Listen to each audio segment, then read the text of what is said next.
micro devices. We have Samsa and SF3D from Team Finland.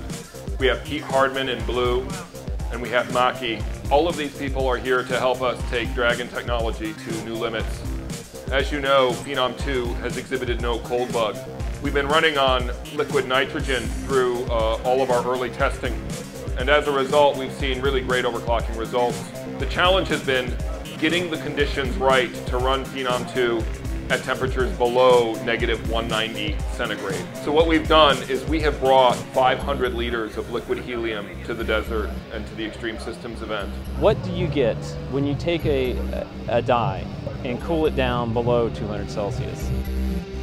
The next step is to chill the processor down to as far as nitrogen can take you, and then we switched over to helium. They let the liquid nitrogen burn off, they open up the door with the liquid helium, they'll dip it in, and then they'll start blasting the Dragon pot with liquid helium. Liquid helium theoretically would get us down to about 3 Kelvin, close to -270 degrees centigrade. We'll look for a stable operation, and then they'll run 3D Marco 5 and we'll see how far we can go. Yeah, so we're at 6.3 gigs. We're running HD ref clock at 286. Hyper Transport Link is at 2.28 gigs. And we're about to run another loop of 3D Marco 5. The memory controller, the NB, is running at over 4 gigahertz here. The default frequency for this is only 1.8, so it's pretty significant overclock here. And system memory is running at 572 megahertz. And we're maintaining a nice -220 degrees Celsius. Running the final game test right now. 6.3 gigs, and we're almost done with 3D Marco 5. And there we go. Let's see what the score is. Oh, it's awfully close to 45,000.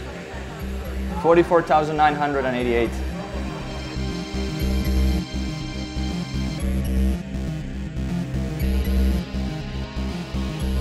We will try to reach the highest CPU Z screen right now. Run it master spin. Yeah, we're going for 6.43.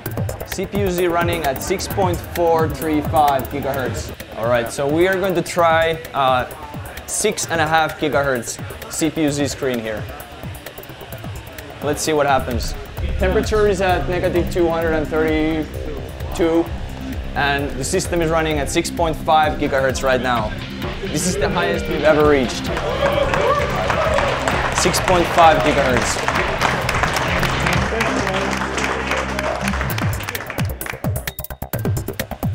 So we will shut down the system at this point. So next step is we will run some more 3D Marco 5 with another hard drive, hopefully with higher performance, and we're trying to get to the 3D Mark record of 45,000 something. It's getting pretty cold here. -242. And we just cold booted the system at this temperature. It's pretty crazy.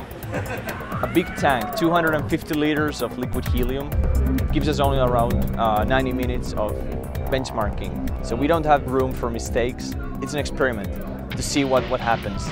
Does the CPU scale?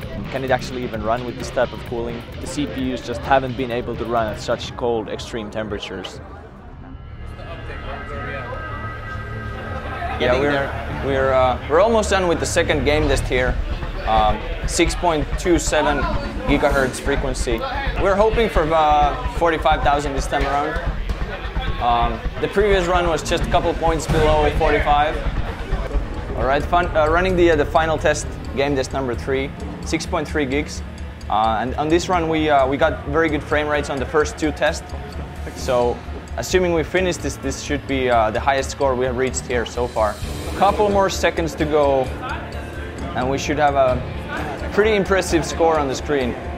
Assuming we finish this run, we should be able to reach higher score. In other words, we are going to break the record. All right, let's see what the score is. 45,474, the highest score we've ever reached here. Did you guys just break a world record? Simon, I think we just did that.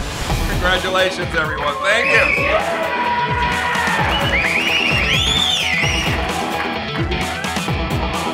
6.3 gigahertz on the CPU core with air-cooled graphic cards, North bridge at 3.92, memory running at 560 megahertz, and we scored 3D Mark 05's score of 45,474. And you folks can confirm for me that this is the highest score that you've ever seen. This is the highest score we've ever seen. That's right. Awesome. It is. We maintain below -200 most of the time. What we've been trying to do is see scaling with liquid helium. That's been the experiment, is can we get more frequency when we use liquid helium? And as you can see, we were able to break the record tonight using liquid helium, trying to push the limits and inspire the community to do what it's always done, which is to push overclocking further by embracing new methods and techniques for getting the most performance out of processors.